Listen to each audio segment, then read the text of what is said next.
to Midday Kentucky, everyone. Of course, in the kitchen with Alison Davis, our resident chef. And this week, it's all about travelling around the world with our recipes. Is it? A little, yeah. A little. Now, we're doing something Thai. Yes. This is one of my favorite soups of all time. That's my line. It is, isn't it? But this is definitely like one of those that once you like have everything and all the flavors come together, it's done. It's like ready to go, and you can just serve it up immediately. All right, what have we got in here already? So in this pot we have some red peppers. Yep. There's some red onion.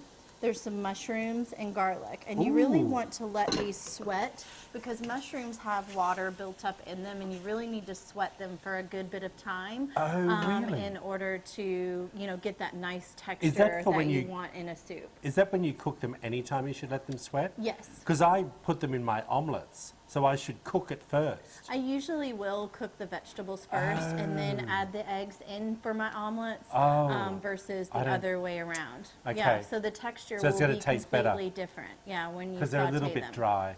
Well, look at you. You've learned something today.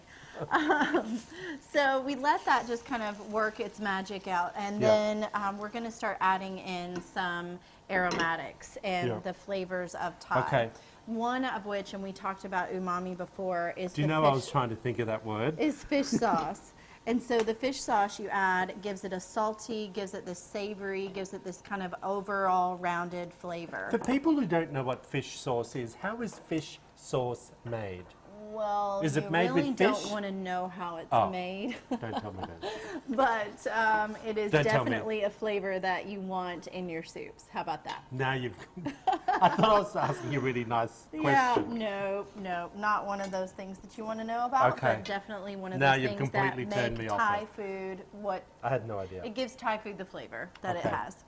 All right, so we have the fish sauce, and then again, we're going in with that heat, so we're adding that chili paste, which is one of my favorites. Sambal olik, which I believe you can find this at anywhere, even in Kroger, but if not, definitely go to the Asian market and it will be there. Good. So red chili paste. Oh gosh, you love that heat. chili paste. Well, here's the thing, with this soup, you have the heat and you have a lot of that spice coming from the chili paste, but it's going to get cooled down because we're going to be adding coconut milk.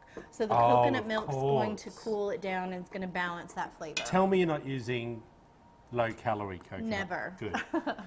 Coconut milk, you have to have the good stuff. So, okay, this is kind of my cheat in this one, but I love fresh grated ginger, and you can do ginger paste, but if you don't have it and you're at home and you're trying to make this, you can still sub in even like ground ginger to get that ginger flavor. Ooh. Okay, so I'm doing the ground ginger, but I do like the fresh ginger and the heat that fresh ginger brings over the ground. Yeah. But you can do You can buy that tube of ginger paste in the fruit and vegetable section. Yes, you can. Okay, so then we have chicken, and I took one of the rotisserie chickens and I just pulled it. That way it's ready to go. So we'll That's easy. Don't go making one yourself. No, I mean you can, but this is definitely going to save you some time. Just pulling that chicken off of the rotisserie, and you can pick that up pretty much at every grocery store now. Also, Alison, I was about to say, the chicken really does soak up the liquid. It does, but we're going to add more liquid, so we're not worried about it. No, I know.